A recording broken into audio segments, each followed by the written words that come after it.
Welcome back. We'll be going over how to clean and maintain your. What we recommend is using a CaviWipe. You can disinfect your loupes with the CaviWipe. Let it sit for 1 minute. 1 minute is enough to kill any tuberculosis, any viruses. After 1 minute, you want to use a lens cleaner. I recommend these lens cleaner. They're 80% alcohol. They remove any dust, any residue, and they come in disposable packet.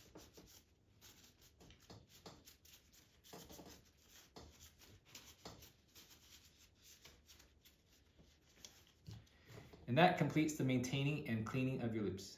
If you have any questions or need further assistance, please contact us at Hero Loupes.